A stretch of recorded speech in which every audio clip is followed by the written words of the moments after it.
आज हम पढ़ेंगे एल्कीनों के कुछ महत्वपूर्ण रिएक्शंस। इन अभिक्रियाओं में हमारा नेक्स्ट जो रिएक्शन है वो है हैलोजन अम्लों का योग।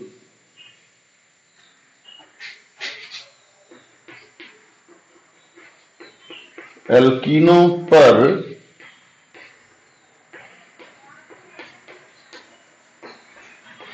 हैलोजन अम्लों का योग।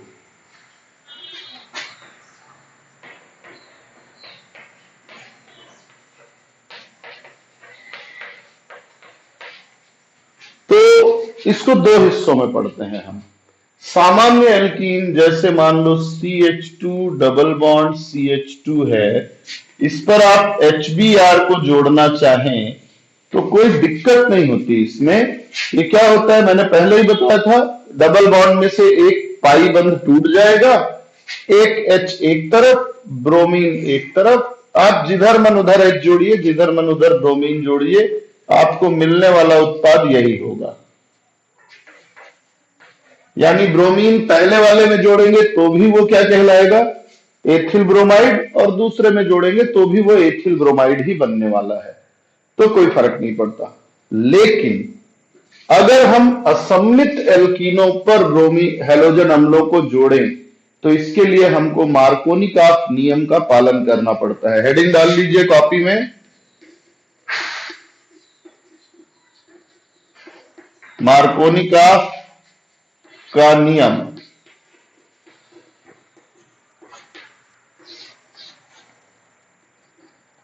मार्कोनिकॉफ का नियम लिखेंगे जरा। इस नियम के अनुसार, इस नियम के अनुसार असम्मित एल्कीनों पर, असम्मित एल्कीनों पर ध्रुवीय अणु का योग, ध्रुवीय अणु का योग होने पर, होने पर अणु का ऋणात्मक हिस्सा, अणु का ऋणात्मक भाग द्विबंध के उस कार्बन परमाणु से, द्विबंध के उस कार्बन परमाणु से जुड़ता है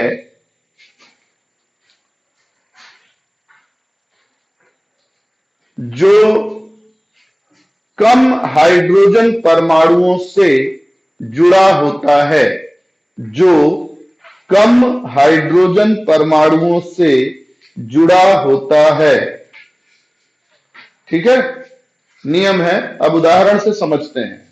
मान लीजिए आपके पास है CH3 CH double bond CH2 और आप इस पर HBr का योग करते हैं। तो नियम कहता है HBr में H धन वाला हिस्सा होता है, Br ऋण वाला। नियम कहता है कि Br इन दोनों में से उस कार्बन पे जुड़ेगा जिसपे कम हाइड्रोजन है, यानी बीच वाले से जुड़ेगा। तो आपको जो उत्पाद मुख्य उत्पाद के रूप में मिलेगा वो होगा, बीच वाले में ब्रोमीन जुड़ा होगा, किनारे वाले में हाइड्रोजन। ऐसा नहीं है कि आपको दूसरा उत्पाद नहीं मिलेगा, मिलेगा, लेकिन ये कम मात्रा में मिलेगा। तो आपको अधिक मात्रा में जो उत्पाद मिल रहा है वो कौन सा है?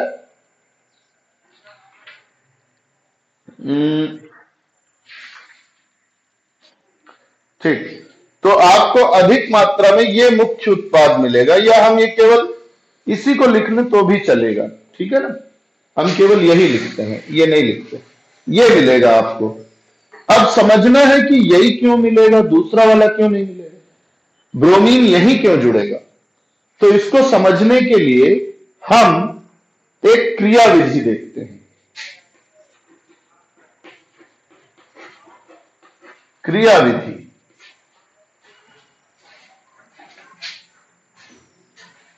इस क्रिया विधि में आप देखिए कि पहले HBr आयनित होकर बनाएगा H प्लस और Br माइनस। अब हमारे पास हमारा जो मुख्य अणु है वो है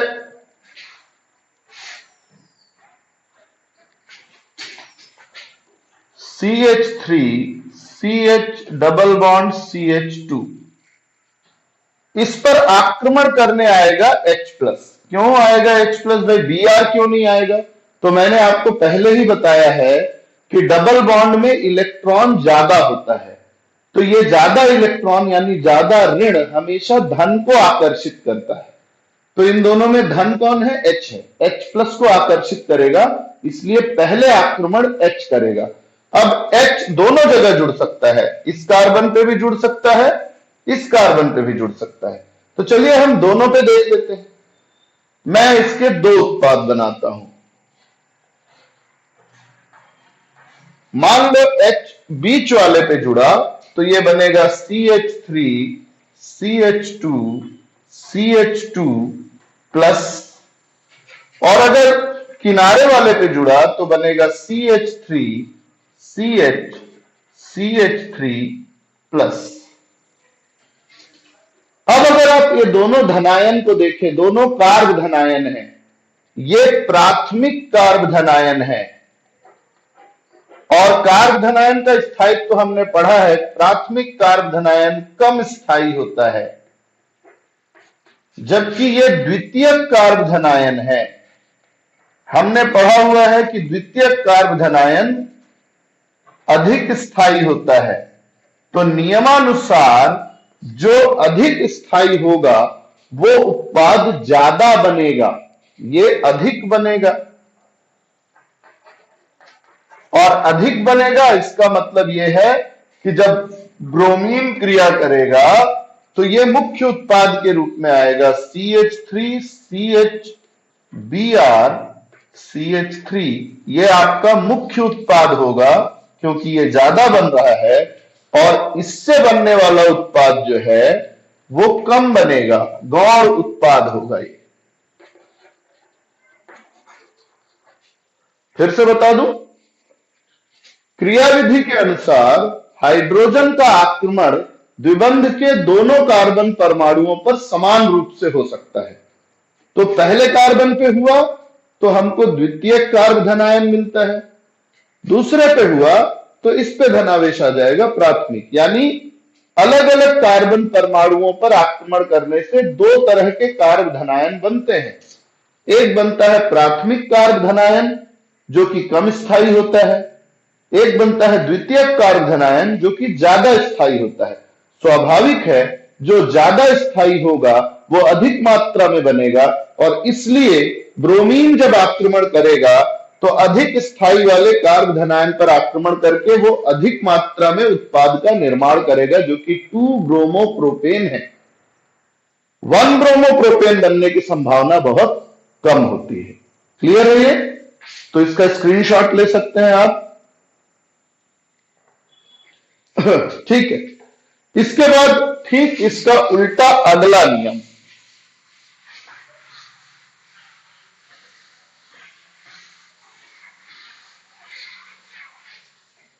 अगला नियम है जिसको हम कहते हैं पराक्साइड प्रभाव या खरास प्रभाव।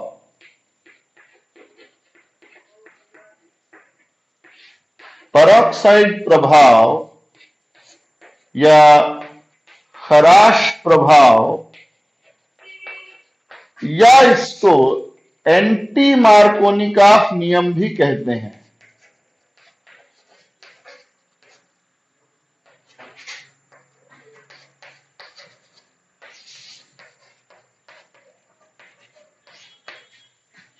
तो हेडिंग डाल लीजिए, मैं इसको भी लिखवा देता हूं आपको।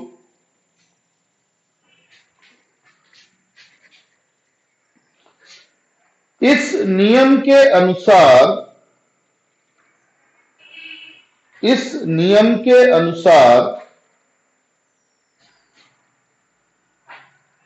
कार्बनिक पराक्साइडों की उपस्थिति, कार्बनिक पराक्साइडों की उपस्थिति में असम्मित एल्कीनो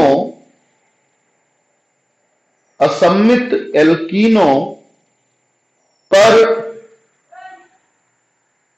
ध्रुवीय अणु का योग, ध्रुवीय अणु का योग मार्कोनिका नियम के, मार्कोनिका नियम के विपरीत होता है, अर्थात अणु का ऋणात्मक भाग, अणु का ऋणात्मक भाग द्विबंध के उस कार्बन परमाणु से जुड़ता है,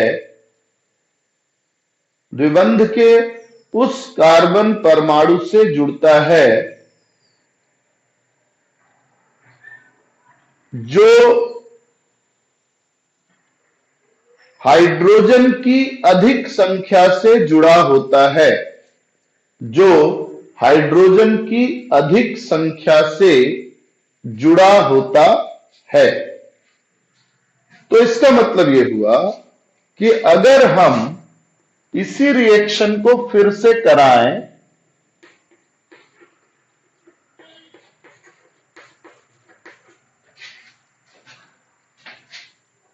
इसी रिएक्शन को फिर से कराएं, लेकिन इस बार या तो प्रकाश की उपस्थिति हो HNO या परऑक्साइड हो, कार्बनिक परऑक्साइड,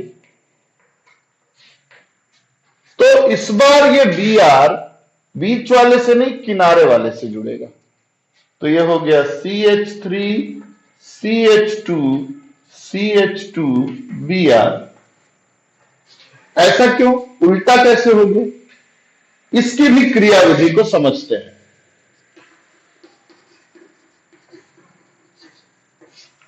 तो कार्बनिक परऑक्साइड के रूप में हम लेते हैं RCOO ट्वाइस। ये एक कार्बनिक परऑक्साइड है। तो सबसे पहले ये RCOO ट्वाइस समान स्विखंडन करता है और टूटकर बनाएगा RCOO मुक्त मूलक के दो हिस्से, और ये दोनों हिस्से जो हैं आगे चल के टूट के क्या बनाएंगे, 2RO के मुक्त हिस्से, और कार्बन मोनोऑक्साइड अलग हो जाएगा।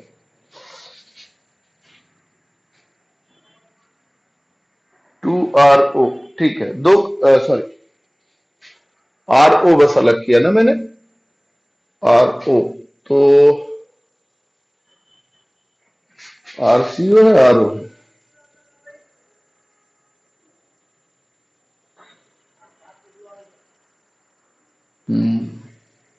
इसमें थोड़ा सा गड़बड़ है, ये सही नहीं है, ये स्ट्रक्चर में भी थोड़ा सा गड़बड़ किया है इसमें। एक्चुअल में ये है RCOO CO,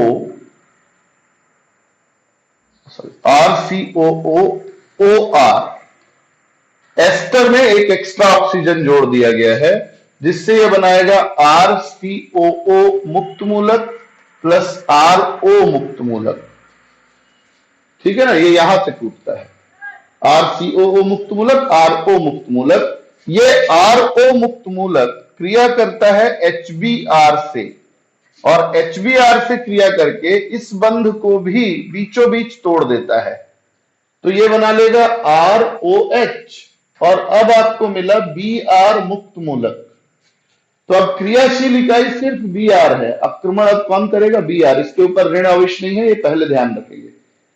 अब हम फिर लेते हैं CH3 CH double bond CH2, इस पर ब्रोमीन का आक्रमण होगा, और यह आक्रमण दोनों कार्बन पर बराबर हो सकता है, यानी कि ये ब्रोमीन बीच वाले कार्बन से जुड़ जाएगा तो बंध टूट के इधर मुक्त मूलक बनेगा, इधर जुड़ेगा तो इधर मुक्त मूलक बनेगा। ठीक है, देखते हैं। CH3 CH2 sorry CH Br CH2 मुक्त मूलक, और CH3 CH2 या CH CH2Br, इस बार बीच वाला मुक्त मूलक, ये हमारा प्राथमिक मुक्त मूलक है। प्राथमिक मुक्त मूलक पहले कार्बन पे मुक्त मूलक है, ये कम स्थायी होता है, जबकि ये बीच वाले में है, द्वितीयक मुक्त मूलक है।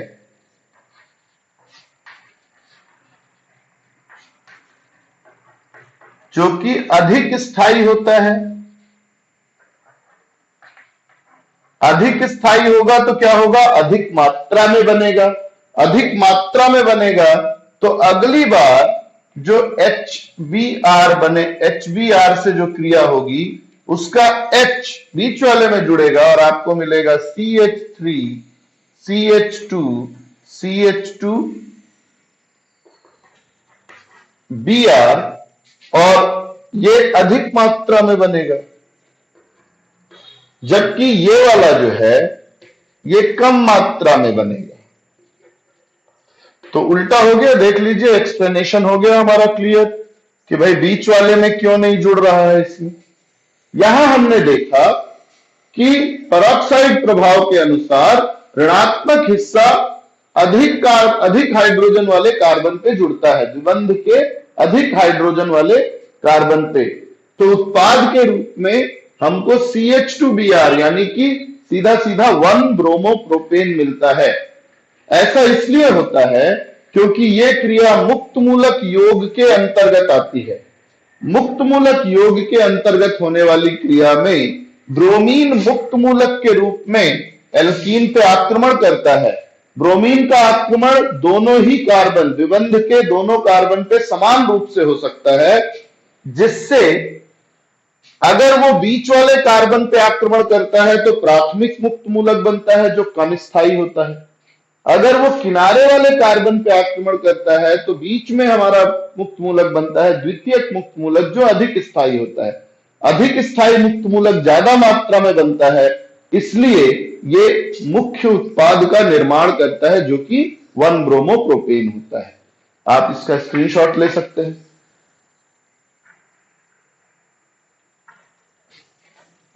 ठीक है,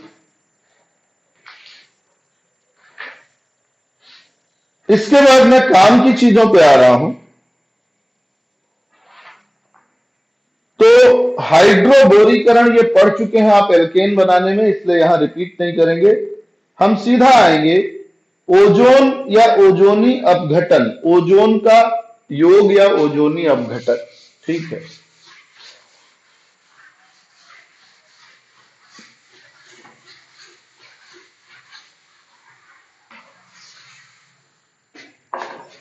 तो देखिए नेक्स्ट अभिक्रिया में जब हम एल्कीन पर ओजोन की क्रिया करते हैं तो ये एक योगात्मक उत्पाद बनाता है जिसको ओजोनाइड कहा जाता है। ओजोनाइड का अगर आप जल अपघटन कर दें, ठीक है, तो इससे आपको एल्डिहाइड प्राप्त होते हैं।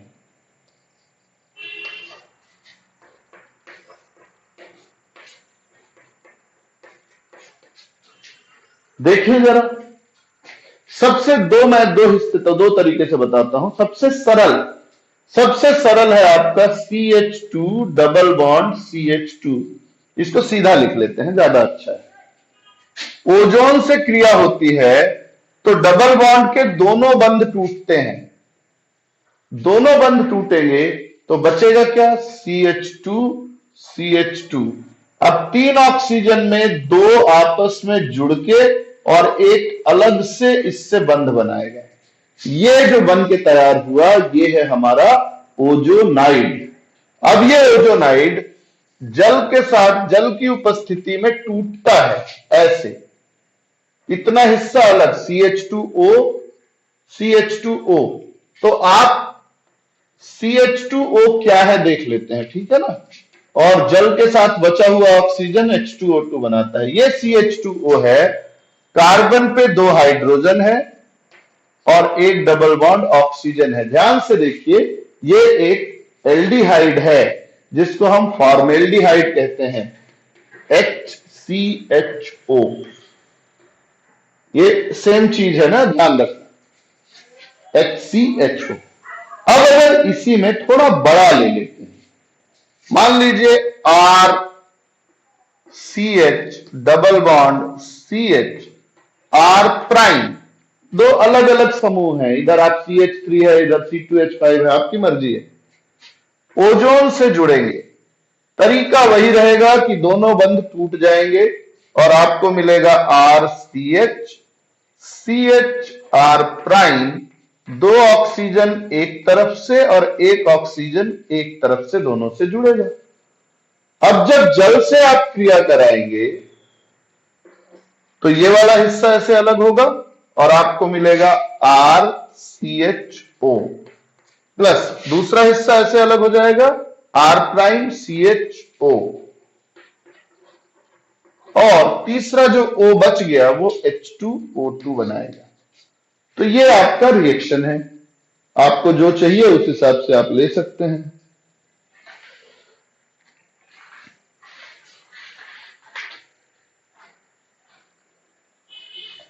ऑक्सीजन का योग, कुछ सामान्य रिएक्शंस आप खुद भी पढ़ सकते हैं, मैं आपको बताऊंगा। ऑक्सीमर्क्यूरीकरण, विमर्क्यूरीकरण, तो इसका स्क्रीनशॉट ले लीजिए, ठीक है।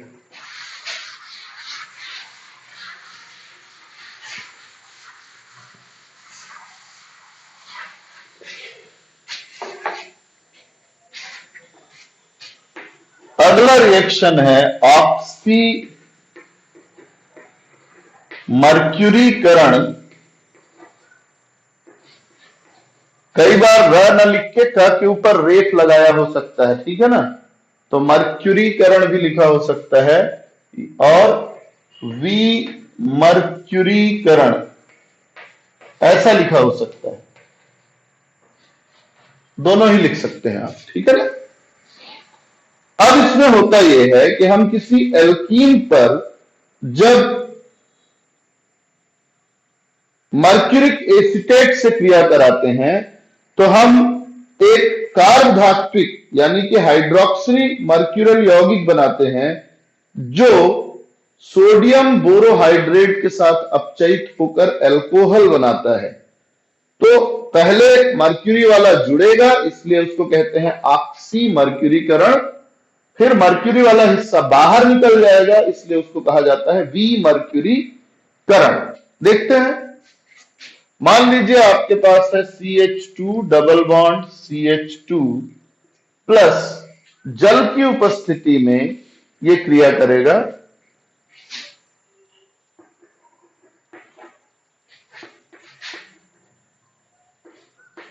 CH3COO twice Hg। तो पहला काम, जल के दो हिस्से होंगे, मैं इसको अलग कर रहा हूं, ध्यान से देखेंगे, जल के दो हिस्से होंगे HOH, ठीक है। तो एक तो जुड़ जाएगा जिससे CH3COOH बाहर निकल जाएगा आपका, ठीक है। तो ये तो पहला काम कीजिए कि आप एक CH3COOH को बाहर निकाल दीजिए। दूसरा, अब आपके पास दो चीजें बच गई, CH3COOHG और इसमें का OH। तो CH2 के एक तरफ जल का OH जुड़ जाएगा, CH2 के दूसरे हिस्से में यह जुड़ेगा आपका OHG, या HG से जोड़ लें, HGOOCCH3, CH3COOHG, ये जुड़ गया। ये आपका कहलाता है ऑर्गेनोमर्क्यूरिक कंपाउंड, ठीक है, या ऑक्सीमर्क्यूरिक कंपाउंड भी कह सकते हैं आप इसको।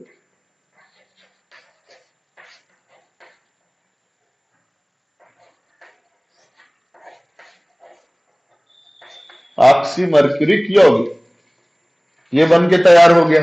अब इसका अपचयन जब हम करते हैं सोडियम बोरोहाइड्राइड से तो क्या होता है, उतार लीजिए, CH2 CH2 एक तरफ OH है, एक तरफ हमारे पास है HgOOCCH3,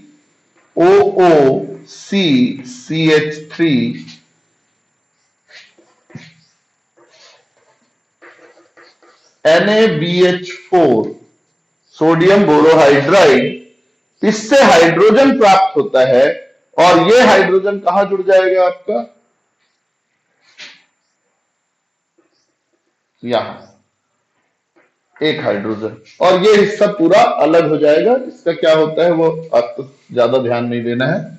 तो इधर से लिखेंगे CH3 CH2 OH, या एक लाइन में लिख दीजिए OH। तो ये एल्कोहल बन गया, ऑक्सी मर्क्यूरीकरण और ये वी मर्क्यूरीकरण, मर्क्यूरी वाला यौगिक बाहर निकल जाता है।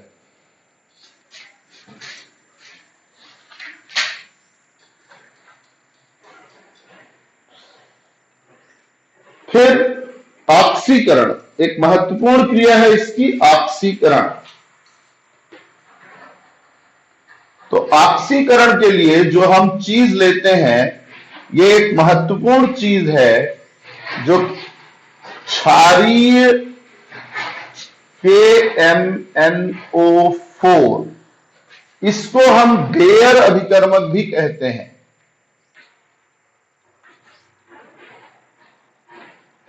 इसलिए यह अभिक्रिया बेयर परीक्षण के नाम से भी जानी जाती है। जब आप लैब में जाते हैं, ये कराया जाता है, तो लैब में क्या करते हैं हम कि हम आपको एक कार्बनिक यौगिक देते हैं, बोलते हैं पहचानो इसको। तो उसमें कई चीजें पहचाननी पड़ती हैं। तो उसमें से एक महत्वपूर्ण चीज पहचाननी होती है कि भाई ये एल्केन है कि एल्कीन या एल्काइन है, यानी संतृप्त हाइड्रोकार्बन है या असंतृप्त। तो आप क्या करते हैं कि कार्बनिक पदार्थ की थोड़ी सी मात्रा को टेस्ट ट्यूब में लेते हैं और इस टेस्ट ट्यूब में थोड़ा पानी डाल के घोल लेंगे और इसमें 2 बूंद क्षारीय पोटेशियम हाइड्रोक्साइड, मतलब थोड़ा सा आपने कार्बनिक पदार्थ लिया, थोड़ा क्षार सोडियम हाइड्रोक्साइड या पोटेशियम हाइड्रोक्साइड, और 1 बूंद पोटेशियम हाइड्रोक्साइड का विलयन। पोटेशियम हाइड्रोक्साइड पोटेशियम परमैंगनेट का विलयन जो होता है वो बैंगनी कलर का होता है। अगर बैंगनी कलर बैंगनी ही रहा, कोई चेंज नहीं हुआ, तो समझ जाओ कि कोई रिएक्शन नहीं हुआ। कोई रिएक्शन नहीं हुआ मतलब वो एल्केन है।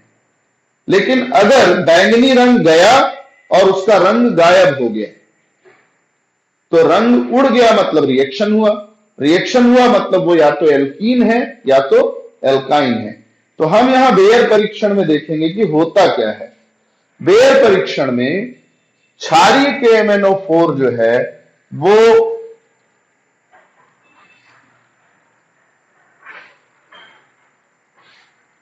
ऑक्सीजन मुक्त करता है। हम इस तरीके से नहीं दिखाएंगे इसको। तो एल्कीन पर का ऑक्सीकरण जब हम किससे करते हैं, क्षारीय KMNO4, इसको हम बेयर अभिकर्मक भी कहते हैं, बेयर अभिकर्मक भी लिख सकते हैं। तो इससे ग्लाइकॉल बनते हैं, 1,2-डाइऑल ग्लाइकॉल बनते हैं, और अभिकर्मक का बैंगनी रंग उड़ जाता है, बैंगनी रंग उड़ जाता है। एल्कीन के रूप में CH2 डबल बॉन्ड CH2, एक जल के अणु में, चूंकि जल के अंदर क्रिया हो रही है, एक ऑक्सीजन जो क्षारीय KMNO4 प्रोवाइड करता है, तो एक H और O, OH यहां जुड़ जाएगा, एक OH यहां जुड़ जाएगा, तो ये बनाता है CH2OH CH2OH। ये एथिलीन ग्लाइकॉल है, ठीक है ना, इसलिए रंग उड़ जाता है। कभी कभी आता है आपको ये पूछता है,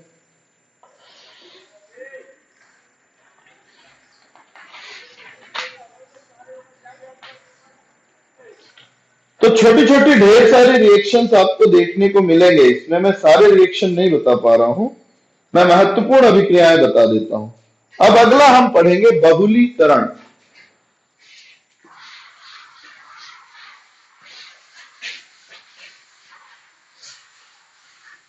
महत्वपूर्ण अभिक्रियाओं में हमारा है बहुलीकरण। जैसे CH2, अगर आप एथिलीन ले लें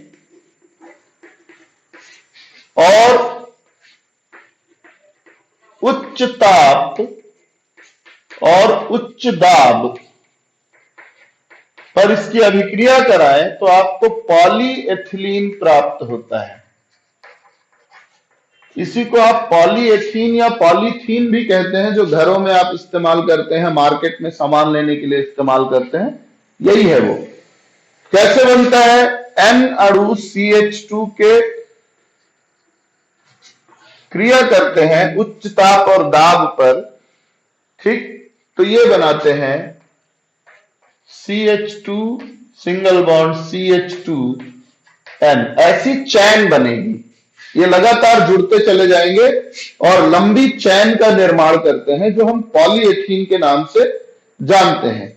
यहां एक खास बात है, देखिए ये क्रिया होती कैसे है, पहले हम समझ लें कि ये क्रिया होती कैसे है। तो ये क्रिया के लिए फिर वही बात, ये चूंकि चैन रिएक्शन है इसलिए इसमें श्रृंखला समारंभन पद होता है। क्रिया विधि,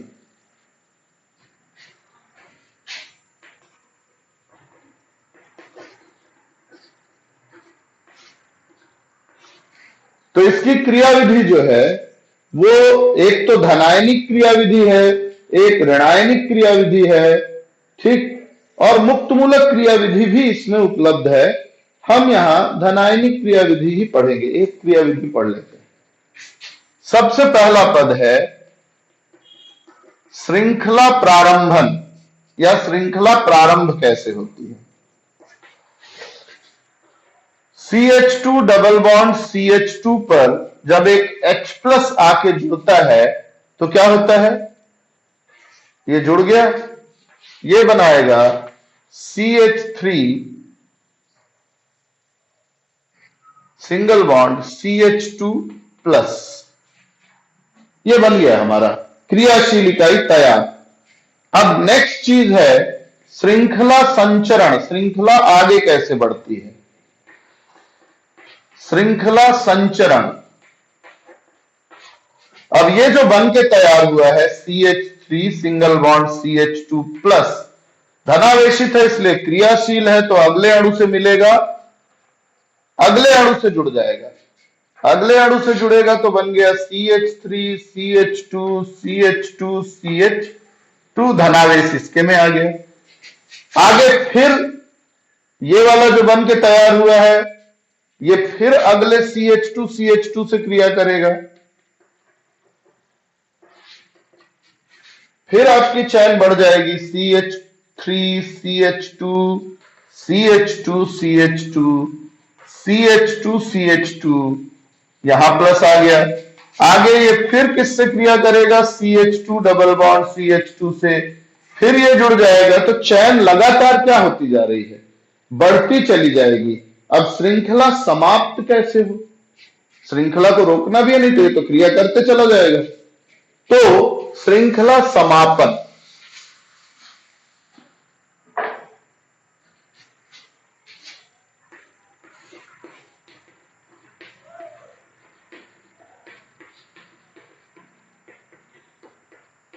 श्रृंखला समापन के लिए यहां क्या होता है कि एक H+ इसमें से बाहर निकल जाता है। जैसे मान लो मैं ये चैन ले रहा हूं, तो आप देखें CH3 CH2 CH2 CH2 CH2 CH2 CH2, 2 2 4 2 6 2 8, यहां पे प्लस चार्ज है, ठीक है ना, यहां पे प्लस चार्ज है। तो होता यह है कि इसके ठीक बगल वाले का हाइड्रोजन जो है ये H, इसका बंध यहां आ जाएगा और H+ क्या हो जाता है? बाहर निकल जाएगा, ठीक। तो H प्लस के बाहर निकलने से क्या हो गया, ये फिर CH3 CH2 CH2 CH2 CH2 CH2 CH double bond CH2, ये बन गया कंप्लीट। तो इस तरीके से आवश्यकता अनुसार हम श्रृंखला को रोक सकते हैं। ठीक इसी तरीके से ऋणायन जोड़ के भी बना सकते हैं, मुक्त मूलक से भी। इसके बाद ये जो बन के तैयार हुआ है, ये लो डेंसिटी कहलाता है, निम्न घनत्व पॉलीएथिलीन बना है। जो बन के तैयार हुआ है वो कैसा है, निम्न घनत्व पॉलीएथीन। अगर इसी क्रिया को हम थोड़ा अलग तरीके से करें,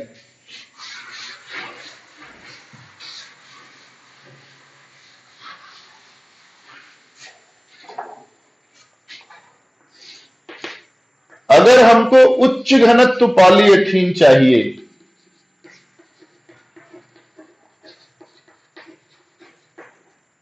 तो हम क्या करते हैं, एथीन को जीग्लर नाटा उत्प्रेरक